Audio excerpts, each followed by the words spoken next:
Good afternoon, everyone. BC Richfield here, coming to you live from London. It has just gone 2 p.m. UTC, and I'm super excited to be on this stream with you today, guys. Day 2 of Congress. Everything's been so amazing so far, and a big shout out to all of you guys that are watching this live today, as well as everybody that's going to be watching this on recording. So I'm here with the legendary, the none other Jimmy. Jimmy, would you like to say hello to the people? Yeah, of course. Hi, everyone. This is Jimmy from the Netherlands. It's not 2 o'clock UTC here. It's 3 o'clock. Well, maybe it's still 2 o'clock UTC, but we live in a slightly different time zone. And I am really excited about this topic. We're going to talk about cycles. And honestly, I think cycles is maybe, for me, one of the most complex stuff that's going around that's really relevant to trading and investing. So I cannot wait to have our legend GG Cycles in the live stream. Man, I'm really pumped about this. Both of us have the pleasure of meeting JJ Cycles, and just what a lovely guy, super knowledgeable, very humble, has a brilliant view on the market. And I agree with Jimmy. I think the cycle side of things, kind of moving into the macro side of things, is something that a lot of people, kind of from the crypto space, especially people that kind of got into it in the last bull run, are only kind of starting to make themselves aware with now so much. So I think it's something that kind of view on it is really exciting. So before we bring on the legend himself, let's have a very quick word from our partners, and then we will crack on. Milk Metaverse is a metaverse platform for the media industry that will bridge the gap between the content producers and the audience. Mediaverse from Milk Platform will be a combination of virtual reality, blockchain technology, and artificial intelligence. Visit the website milk.global. There we go. And we are back in, and without wasting any more time, I'm going to bring the man himself on. So let's welcome JJ Cycles. JJ, how you doing, buddy? Hey, what's up, man? It's good to be here. Excited. Awesome, man. It's great to have you on, man. It's great to have you on. How have you been keeping? Where do we start, man? These markets are so insane right now. All you read is like bankrupt companies right now, and it's the sentiment. It's so deep, it's so dark right now. I actually feel kind of terrible right now. Well, I'm not surprised. For the viewers that don't know a little bit about JJ, and I'm surprised if you don't, but if you don't, the guy's an exceptional swing trader, looks at things on your higher time frames, and as the name suggests, it's very involved in terms of market cycles, which, like I said, is something that actually not a lot of people, I think, really were paying enough attention to as we came out of the last bull run, and something that people are only starting to really associate more so with the kind of macro side of things now as well. So maybe we should start, before we really get into the deep dark stuff, introduce our viewers to who JJ Cycles is, just a little bit about you, and maybe, what attracted you and what got you into the crypto space. Well, yeah, it's a story that I've shared quite a lot of times. I started in 2017, and I literally knew nothing. I can say that, and I just bought some altcoins and made some money off that. I think I 10x'd my money at the time, like many other people did, and then completely round tripped it. Also, like a lot of people did. And it was then at the time, the bear market of 2018, 2019. That was the time that I really started digging into what was going on, because I was looking at the charts and I saw that it wasn't the first time that these crazy movements happened. So I figured that I had to look into that and see if I could potentially benefit from it myself in the future. Nice. So that's what I did. So sorry, just to jump in on that, what was really interesting about that you were saying was the idea that you kind of got involved in the market, you had that kind of bull run aspect. Then it was the bear market, right, that kind of you kind of put your head down and, you really kind of started, learning more about it, finding out, like you said, about these moves that happen, and this has happened before, and understanding that from a cycle perspective, right? Yep. And I had actually quite a similar feeling at the time that I have right now. With the difference being that the size that I have right now is just bigger, so it influences me even more right now. But I see some similarities in sentiment, definitely. And how did you kind of transition out of that last time? Because I suppose there's a saying that, time in the market can't be replaced by money in the market, meaning that you need to go through these different cycles, right? You need to experience it from different angles, bull runs, bear runs, have a broad understanding of the market. One of the things that does, in my opinion, is that when you've been through these battles before, through these bear markets, for example, what we're going through at the moment, this kind of bear market cycle, if you like, it's now, I'm not saying that they're similar. You've got the FTX thing, but before we had the China FUD and these other bits that come in right now. What are you kind of telling yourself in this situation? Because it obviously is very oppressive, the news that comes into the space, things like FTX, people are worried about Gemini now, people talking about USDT all the time, right? But, I suppose that we had similar, if not identical situations previously. We didn't have the geopolitical issues.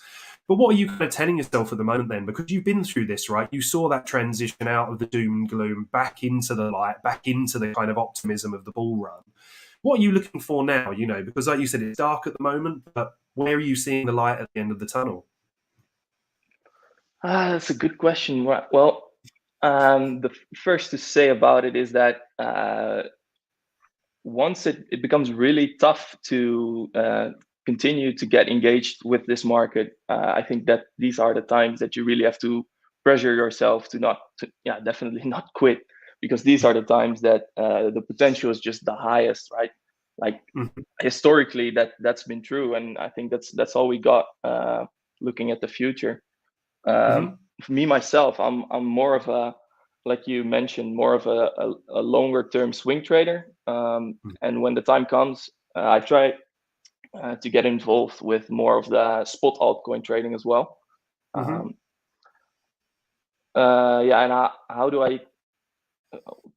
what do I do to stay involved is I try to be busy also with other things to be able to clear my head in these times like this. And I think it's really important to have some source of income besides crypto, so that you can continue stacking in these times, because like I said, the potential right now is just high, and if we go lower, the potential will be higher. That's what I tell myself. And I'll just DCA on the way down. I think that's really interesting as well. Like you're saying there, sorry to interrupt, but I think that, we get a lot of questions about people talking about DCA, right? Dollar cost averaging in. The whole idea of buying little amounts on the way down, you're comfortable with buying and you're comfortable with buying lower, in the idea that your overall strategy and your overall research that you've done is telling you that there will be a market recovery for that asset within X amount of time, right? And that obviously that time frame is then what becomes really important, right? Because I think a lot of people are looking or willing to invest in crypto or risk assets especially, can be quite quick to see things not going up and then kind of put out at a loss or kind of not hold that, where the time frame for your investment, right, means so much. And like you said, what I like about what you just said is that you've got a real understanding of who you are as a trader. So you're, like you said, you're a committed long-term swing trader, right? That's your bag. You're not trying to all of a sudden drop to lower time frames to make something work or change the dynamic of that. What you're doing is you're very comfortable with who you are, what you're doing, and off the back of that, you now know, like you're saying, you're taking that time to step away from the space. You're taking that time to refresh yourself, to pursue other things, and that's something that I've seen with quite a lot of higher time frame traders that I respect. They're saying, look, I'm stepping away from the charts here and I'm going to refresh myself, right? Rather than spend this time just staring at charts, right? And kind of driving yourself up the wall. That doesn't mean that I'm not looking at a chart once a day, because that's definitely not the case. No, absolutely. You're not sitting there just staring relentlessly at the charts. I think people can kind of get themselves in a bit of a downward spiral. Right? And again, because or you've got a comfortable understanding of who you are as a trader, what your setups are, you're not pushing it, right? You're waiting for your setups to come to you. And the truth of it is they just aren't the setups there at the moment. In terms of a swing trading, investing side of things, looking for that, it is much more of a kind of investing market, saying to yourself where you're comfortable still being a buyer and being happy to buy on the way down, but for longer term portfolio gains, right? Yep. So important part of that is that whatever you invest is you don't really need the money in the short term or medium term. So that's really important, and that's where your income helps you to cover the ground. Absolutely, and kind of off the back of that, which I think is an important note for viewers as well, is what you said. It's you're not using your income that you need to survive. You're using disposable income, right? So income that you could be spending on beers or nights out or holidays and bits and pieces like that, right? Things that you might want, but things that aren't critical. You're not kind of putting your lifestyle, your home, your health at risk with the money that you're investing, right? You're saying, look, this is what I have after all of my bills and my obligations are met. This is what I'm happy to speculate with, right? And exactly. I think that can be a kinder entry to these markets than some, because I think so many people get attracted by seeing people making 100x leverage trades and stuff like that, and you can go on, you can liquidate yourself very easily doing that if you don't have good risk management, and it can leave a bit of a sour taste in the mouth for the future, really, as well. Now, something that I really keen to ask you, actually, and apologies if you pseudo kind of answered this or answered it before, but in terms of like the crypto space, what was it that attracted you to the crypto space, right? Because I've had some really in-depth conversations with you about the kind of macroeconomic side, which you're very passionate about and you've got great knowledge of. What was it that lured you to crypto? Well, like I said, it all started with without any knowledge. I just bought an altcoin and 10x my money, and it was really small money at the time. And from there on, I think it all starts with greed, right? That's how a lot of people start with these markets. I wouldn't say everybody, but a lot of people do start that way.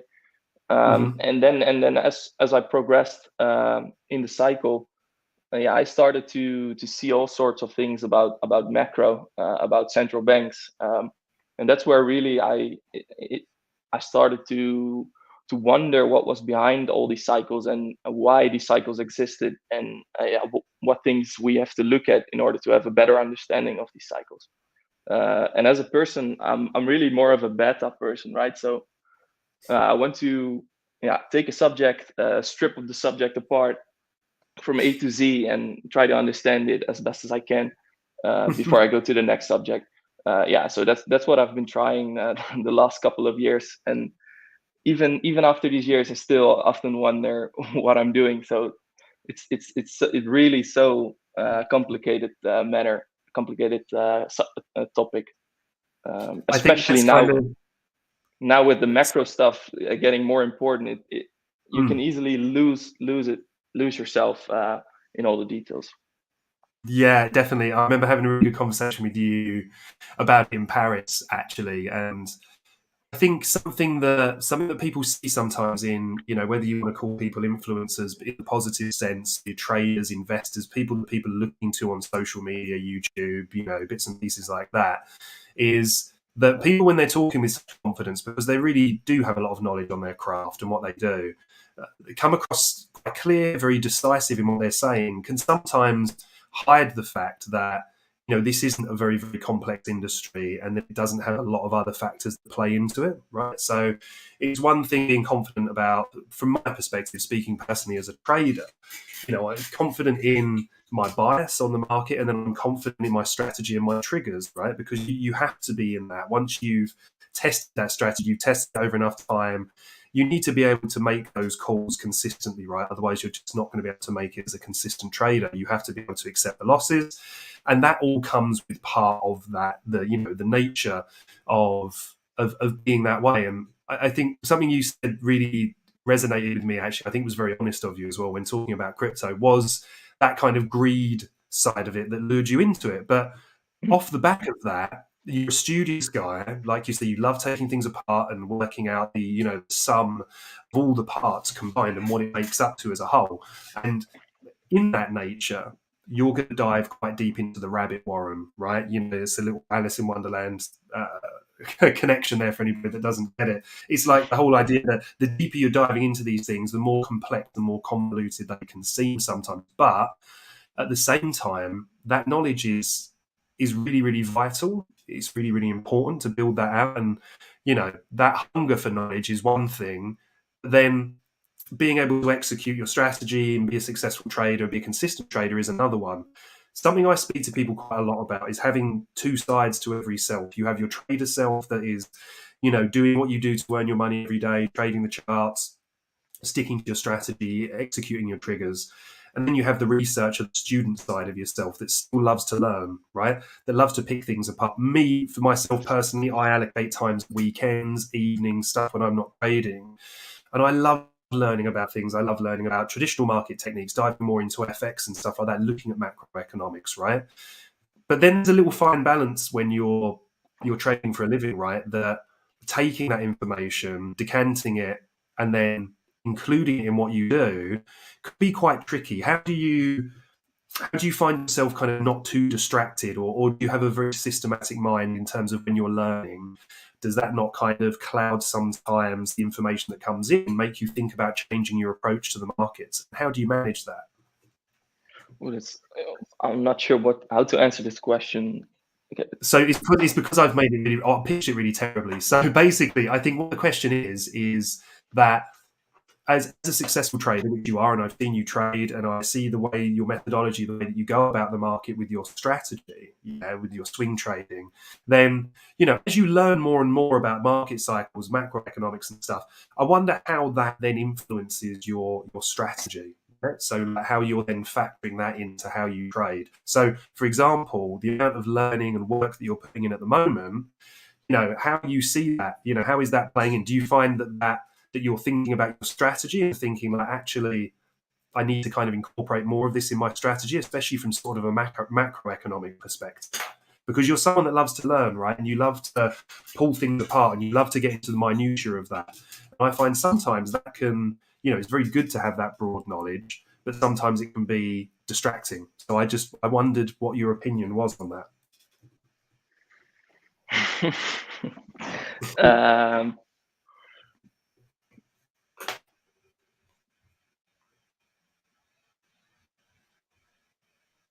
Well, by the way, guys, while JJ is thinking about that, do let me know if there's any issues with the audio or video quality. A couple of comments coming in saying that the audio is breaking down a little bit. I mean, on the way you learn new things and you adapt, right? That's how it works. So a small thing, that I learned really in the beginning is that you shouldn't really hold altcoins, for example, in the bear market, because you're just gonna lose. So how I see it, I want to be in Bitcoin, for example, and DCA with more fiat into Bitcoin. And then as altcoins get like really hammered and they show a good setup, that's when I want to enter the altcoins. So I don't want to hold the altcoins all the way down, because I know altcoins will go a lot more down than Bitcoin itself. So that's just one lesson that I learned, and then I adapt my strategy on it. And now in this cycle, there are more macro related things that are important, like inflation itself. So there are all kinds of topics that you learn along the way. You try to implement the things that you learn into your system. Awesome. Does that answer your question? No, very, very much so, very much so. I just we're getting a couple of messages coming in, guys, just saying that my audio is breaking up. I think they can hear you okay, AJ. I can't see any connection issues this end, but I have no connection issues either with you. Can you hear me okay? Yeah, it's fine. Across? Perfect. Okay, guys, let us know in the chat, guys, if there are any issues, because we've got a fantastic co-host here. Who can jump in at any moment to rescue this. So do let us know. But just before that, I want to let JJ do a lot more of the talking than I. And it answered the question perfect. It's more just, it was my rubbish way of asking it, I think. Just going around the houses thinking about how someone like you that has such a detailed mind and detailed approach to the markets and how you learn, you can often see with people like that there's a struggle to maybe take that information and put it in the real world application, because it's so much of it, right? So no, I think that's really interesting. And like you say, that lesson on the altcoins is very, very important. So while we see if this stream is is kicking down. Yeah, absolutely.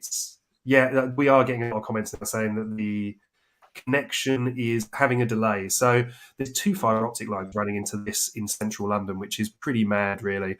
But I'm gonna pass over to Jimmy now because we don't want this to impact the quality of this because I know you've got a lot of alpha coming up. So Jimmy, if you wouldn't mind taking over. So I'm going to pop myself in the background here just as a keen listener, and then No worries, my friend. No worries, my Jimmy, friend. I know he's got No, some slides he yeah, would like to share. yeah. Well, guys, there are a few things in life you cannot rely on. One of these things is actually a good internet connection. It doesn't matter where you live. Even like here in the Netherlands, we have high speed internet, but still, from time to time, my internet connection is just garbage. I think like JJ Cycle, you already shared some good insights. Like one of the mistakes I see, especially markets, they move in different cycles, and one of the biggest mistakes people make is, hey, I see that the price of my favorite altcoin is going down, and that's for them a reason to buy that specific altcoin, not realizing that a decline of 90% can be continued by another decline of Very true. 99%. Yep. I'm personally not a big fan of DCing in altcoins, especially now given this whole new market dynamics with the FTX collapse, and you know way more better than me that inflation rates, central banks, the politics towards crypto, they have like a massive impact on price, unfortunately. So but my personal approach is that I do DCA in Bitcoin and in Ethereum. Obviously, I don't like, if I have a let's say $10,000 to allocate to Ethereum or Bitcoin. Obviously, I won't buy Bitcoin at one specific price level. It's then scaled in. So the lower it goes, the more I buy. For example, I bought Bitcoin around 20K for the long term, and I know if it goes to 12K or even 10K, I'm still willing to allocate my initial budget to Bitcoin. Yep. So my question is actually, and I think this is a really burning question. I think most of us, we have this question, is how do you actually look to cycles to determine not really to predict the bottom. I'm not a big fan of predicting the bottom. I always say like the bottom is there when it is bottomless. But understanding cycles could help to give us an idea where the potential bottom could be. So I'm really curious about that. How do you see cycles, and how do you use them to scale in, let's say, Bitcoin? There are 2 real ways that I look at this. One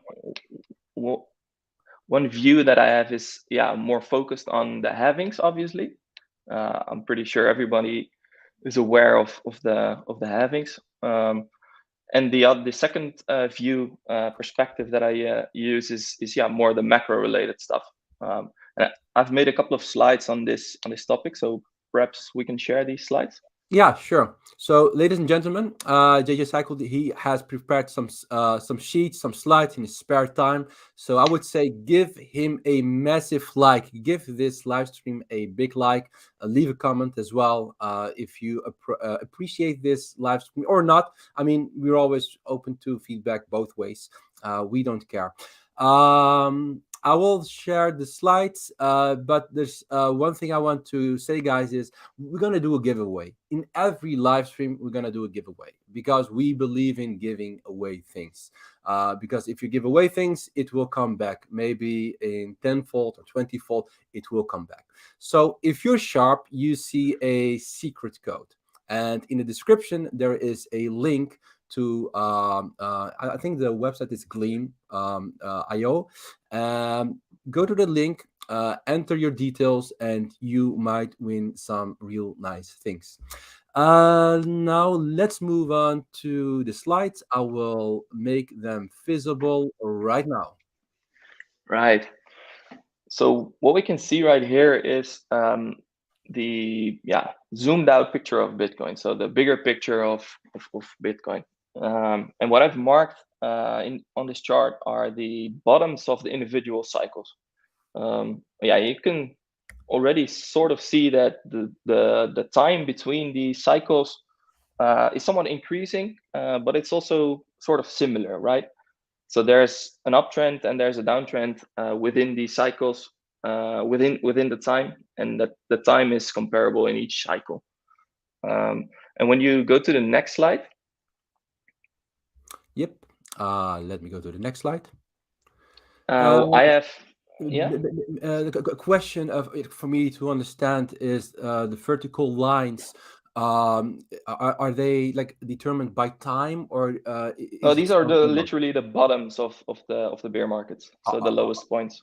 Yeah, and do you also see any like commonalities between all these bottoms? Just a question out of curiosity. Mm-hmm. What do you mean? Like, what are you looking for exactly?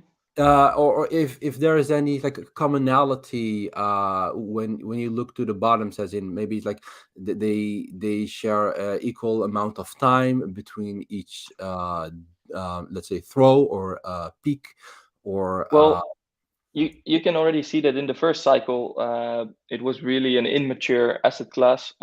I don't even think you can call it an asset class at that time. So you can see on the bottom left that there was not even some sort of accumulation. It was just a quick capitulation wick to the downside, and then it snapped back up, and that was it. Yeah. And then in the next cycle, you can already see that there was, the low was set, and then we had a huge accumulation range, right? And then in the next cycle, you had also some sort of accumulation. So they are not comparable at all, actually. There are some pretty big differences each cycle. Yeah, it's also what I notice now. So for the guys who are watching this, if you look like at this slide, you will see also like the time of each cycle, the amount of days.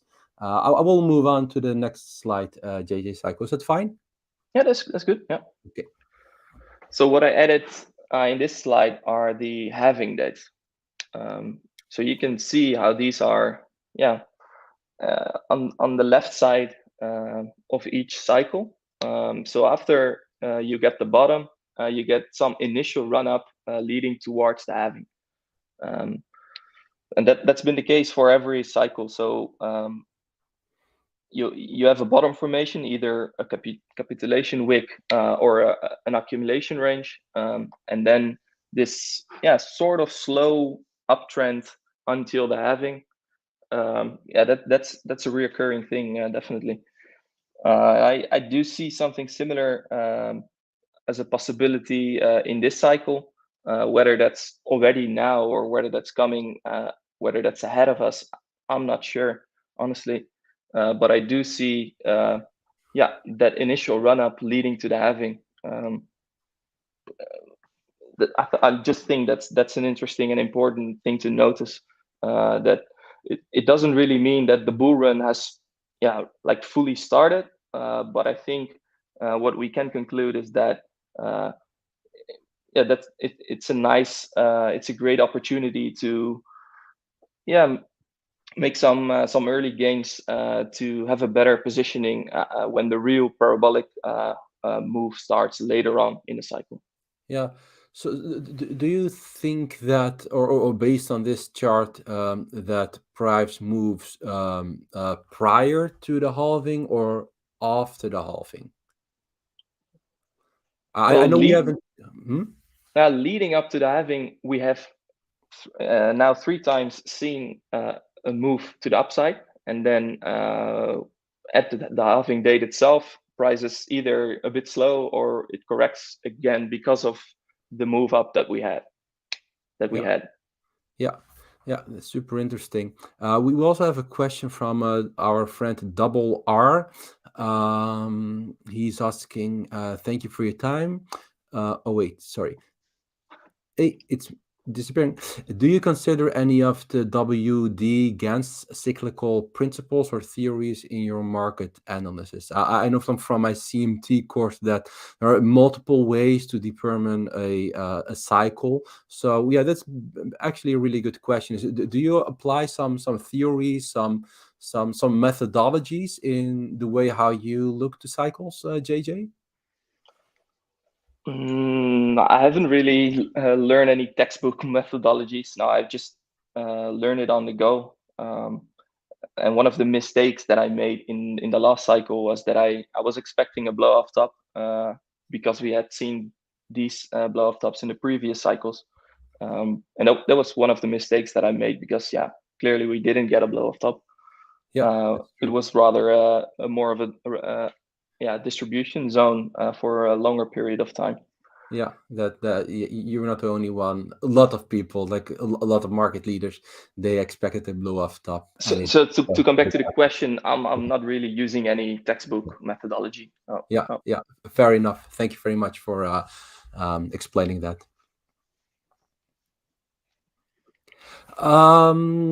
Shall we go to the next slide, or is there something else you want to highlight from this one? No, I think this paints the picture from the perspective of the halvings, and I think for now I've said enough about that. We can turn to the macro side. I think that's interesting as well. Yeah, inflation. Yeah, so this has been the main driver, I think, of legacy markets. What I've shown here is at the top you can see the inflation cycle, as I call it, from the 1970s, and at the bottom you see the same, but then for the 2020s, so the current cycle. What you can see is that in the 1970s we had this huge blowout of inflation, so runaway inflation almost, from up to I think 12.3%, and then we had a huge we had a local top and then a huge decline in inflation. When you look at the current cycle, you also see this huge increase in inflation and also a local top. So these are some similarities that I'm seeing. With that said, the 1970s inflation cycle is rather different compared to the current cycle.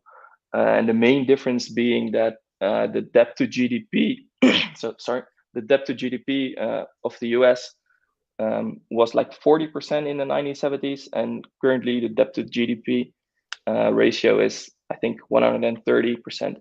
So there's a lot more debt in the system right now.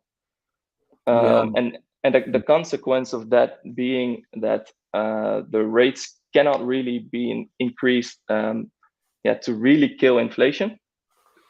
Because according to some textbooks, you have to increase the interest rates above the inflation rate to win from inflation. And that I have a hard time seeing the Fed funds rate from the Federal Reserve in the United States to become higher than the current inflation rate. Yeah, that's a really interesting observation.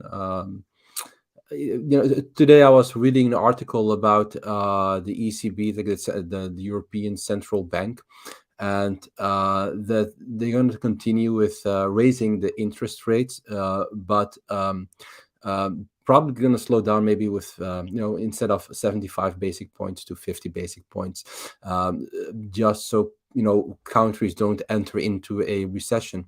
Do you have any thoughts about that, about high interest rates and how that can lead to potential recessions? I'll come to that in one of the next slides, actually. Okay.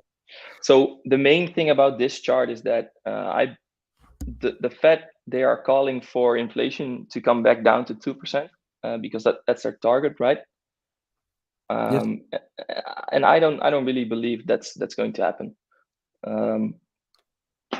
So what I actually believe is going to happen, or what I expect to happen, is that somewhere in the zone that I marked in the lower part of this chart, I think that's where inflation will find a local bottom, and probably because the Fed will have to pull some sort of pivot, because the economy is in such a bad shape that they have to start injecting liquidity again to save some stuff, like we've seen in the past.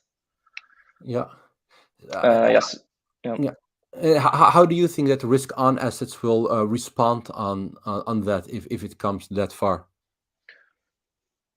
Well, yeah. In what sense? Like, can you clarify a bit? Well, as in like a price action, as in risk-on assets, like Like at the time of the pivot, or what are you? yeah, it's like after the pivot, after they decided to lower the interest rate to inject more capital, how this will impact or affect risk assets?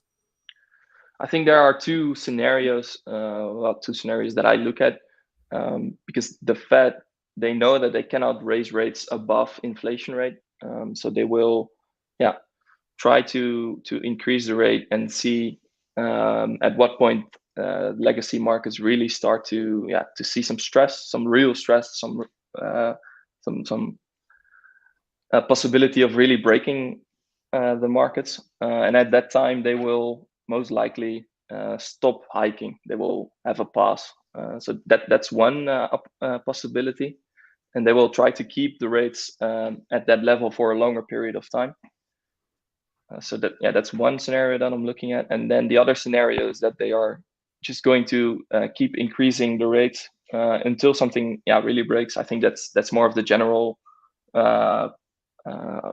view that a lot of people have, that they will continue increasing the rates until something really breaks, and then they have to cut again. But I see that as a less likely scenario, to be honest.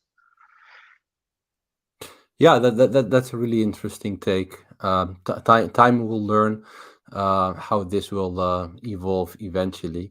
The funny thing is that this has also a major impact on like all risk assets on the legacy market, the S&P, the Nasdaq, Dow Jones, and of course also Bitcoin.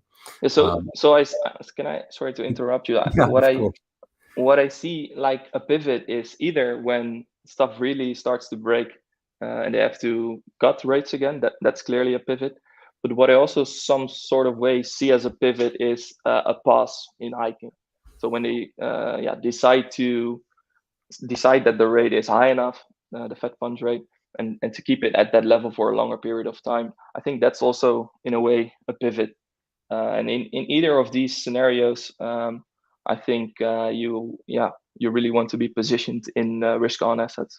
Yeah. So what I hope, what I think.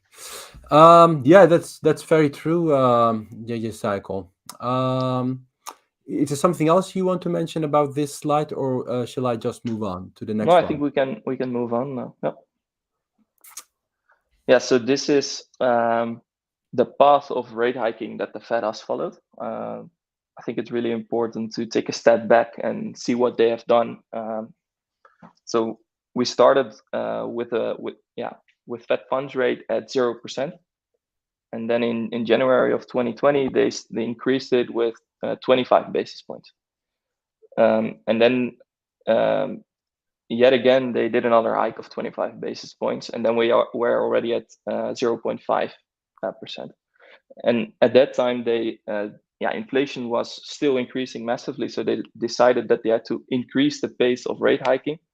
So they increased from 25 basis points up to 50 basis points. Wow. And then again, they made another increase in hiking, and they decided to increase it to 75 basis points.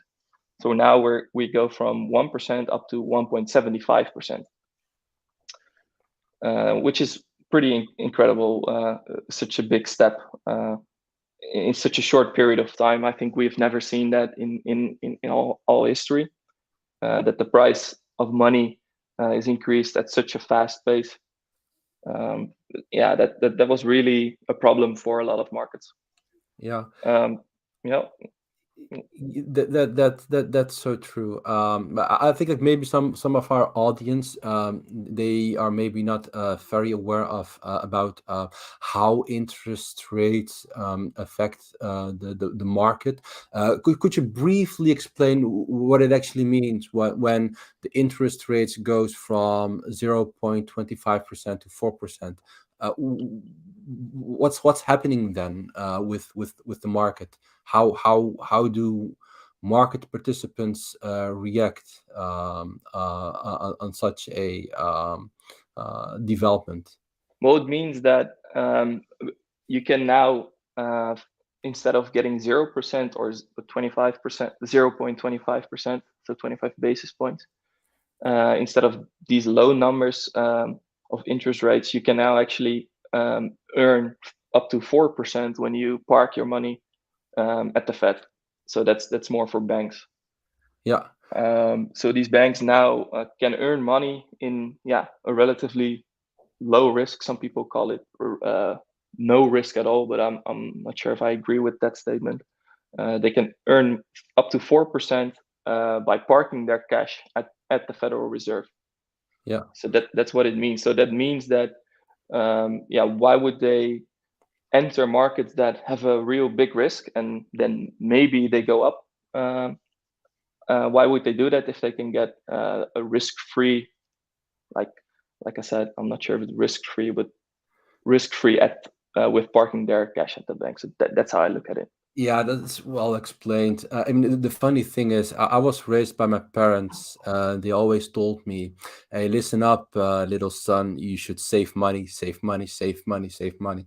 It was actually everyone's mantra back in the 80s and 90s, because the interest rates at that time were higher than it was in the last 5-6 years.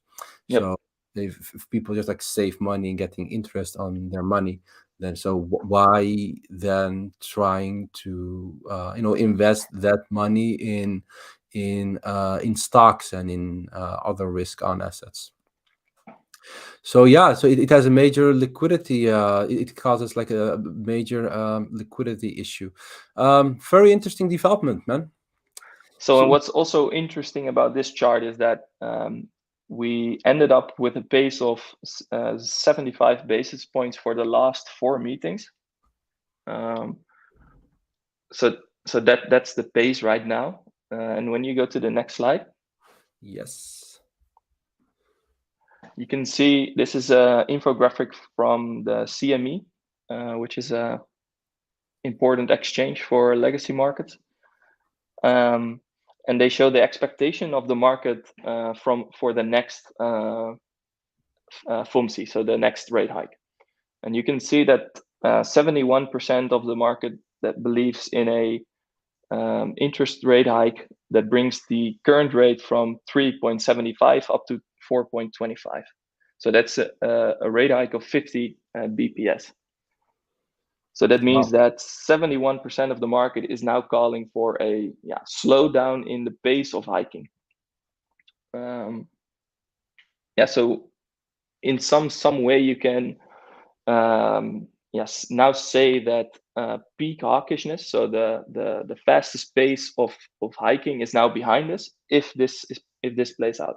Because what's important to mention here is that this infographic that we are seeing here it's a dynamic thing, so it can show a different number tomorrow or a different number next week. That's important to realize. Yeah. So listen up, people. This is dynamic. It can change basically every moment. What's the website, people? If people want to see this themselves, which website should they check out? Usually I just Google CME rate hike probability, and then it's the first link on Google. Okay, CME rate hike probabilities. Write that down, guys. Write it down. Write that down. Again, guys, there's a giveaway. I'm gonna show you the secret code. make sure you try your luck. You might win some really cool, nice things. I think there is another slide, right, JJ, Yep. or is there something else you want to highlight here? No, I think the main giveaway from this is that the peak hawkishness may be behind us as long as it doesn't really substantially change from here. Well, that sounds as music to my ears. And it doesn't mean we're pivoting, right? Because we're No. still increasing we're still hiking, but we're slowing the pace of hiking. Yeah, it's slowing down. Yeah, well, at least I consider this as something positive. Hey, this is an interesting chart. Okay, so what we're seeing here is the orange one is the price of Bitcoin. So the bigger picture that I've shown earlier. And then at the top, you can see the green line is the Fed funds rate. So that was what we were just talking about. And then the white line is the bond market, the 2-year yield. So the US 2-year yield. Yeah. And what we can see is in the previous hiking cycle, it was exactly at the moment that the 2-year yield, when the 2-year yield crossed the Fed funds rate to the downside, that marked literally the bottom for Bitcoin. And well, I have to say this is only one in only one hiking cycle that we can compare it to. So it's no gospel, but it is an indicator that I'm looking at. So that's basically the vertical line, right, in the middle of this slide. Yeah, the vertical line is where the 2-year yield crossed the Fed funds rate. Yep, that's correct. Okay. So what you can see is that at the vertical line, the Fed funds rate was going horizontal. So they already stopped hiking. They passed hiking, but they didn't cut the rates yet. So if we expect something similar this hiking cycle, we first have to expect the Fed. We want to see the Fed pausing the hiking cycle, so keeping the Fed funds rate at a similar level for a longer period of time. And if that occurs, and we see the 2-year yield breaking below the Fed funds rate, that's really when we can become very excited. Yeah, I can imagine that. I think this market needs that form of excitement, JJ. Oh, tell me about it. Yeah, that's really interesting. That would be some real confirmation for me to start talking about a pivot. Yeah. Do you have also like an opinion about like the inverted yield curve? So that meaning that like the short term bonds actually yield higher, give actually more yield than long term bonds, or in a healthy economy, you want to get a higher yield for a longer duration asset. So that's the case for a healthy economy. So then you'll get a higher yield for example, a 30-year bond compared to a 2-year bond. And at current times, it's exactly the opposite. So all the higher duration assets, they yield less than all the lower duration assets. So it's a sign of uncertainty and stress in the markets. Nothing else to say about it, really. Yeah, I think you also hear stories that the inverted yield curve is one of the most reliable predictors of a recession. I don't know if I should agree with that, but do you have any like opinion about that, or is it something you just leave in the middle and don't care much about that? I care a lot about it, but I don't have enough knowledge to really say something useful about this matter. Yeah, fair enough. Thank you so much, JJ. I think you have really spoiled our listeners with lots of information about inflation, about interest rates, about cycles, and how to use halvings, and also like the moment before the halving, like a post and how do you call it? Before the halving and after the halving. Yeah, yeah. Audience, listen up. Do you have any questions for our honored guest, JJ Cycle? I do see some questions about is Genesis really going bankrupt? I'm not really into that, to be honest. I don't know. Carlos asking here, or the gold cross still intact? Maybe you want to explain that a little bit.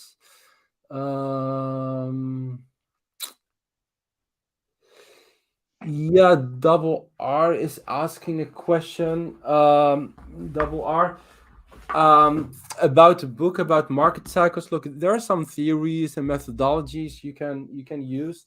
I myself am not a market cycle expert. I for this I follow JJ Cycle, Bob Lucas, I think it's his name. He's also on Twitter.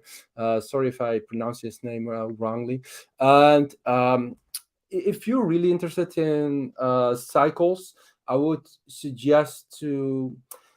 I wouldn't only focus on cycles, but to just incorporate cycle in your overall methodology. I did like the CMT, and that's actually also where they talk about cycles.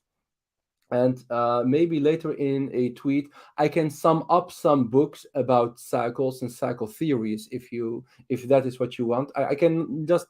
It's not for me possible to name now the name of the books, but if you follow me or the Burp Nest, I will make sure to list some books, some reliable books also about market cycles and market and cycle theories and cyclicity and that kind of stuff. A really good question. I'm really always happy, JJ, when people are asking about books. It tells me that they are really eager to learn and to excel. That's the best. Like a book that I really liked reading. It's extremely high, top level view is from Ray Dalio. I'm pretty sure a lot of you are aware of it. It's a book called The Changing World Order. There's some interesting one when you like to read more about cycles on a top level. Yeah, 100%. I just started with his book. It's a really thick book, but it's also really easy to read. It's written in a really understandable way. So I also really endorse that book of Ray Dalio.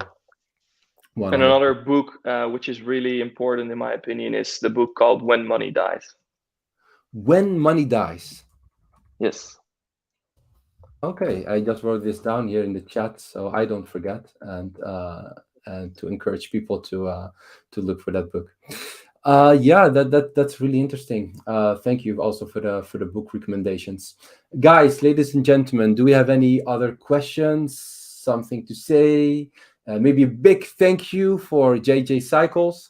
He's doing this in his spare time, spreading some alpha, so you guys can use this in your normal analysis. If I may give you a tip, guys, visit the website. JJ Cycles also visiting, and also do the same. Try to reproduce his work basically by like drawing a vertical line each halving, and to see how price really reacts, and also to see how price is reacting on inflation and interest hike. I think this is really important to understand it. Even if you don't play or trade interest rates or whatsoever, you don't trade treasury bonds or forex or whatsoever, I think it's really important to have at least like a good understanding of the basics. If you have a good understanding of the basics, then this will give you an edge. And I'm going to tell you something, guys. There are a lot of people here actually wasting their time. Not you guys, because I think you guys are special. You guys are using your spare time to tune in, to learn, to make notes, to ask questions, and big respect for that. But just listening is not enough. So I highly encourage guys to basically do the same what JJ Cycle does. Learning and apply the same lines and see how price reacts. And I think this will give you an edge. This will help you to become a better trader and an investor. So guys, thank you very much. If there are any questions, do let us know in Discord or on Twitter. You can always tag me, ask questions. If you want to find JJ Cycles, he's pretty active on Twitter. Yep. JJ, if I'm not wrong, your handle is at JJ Cycles, right?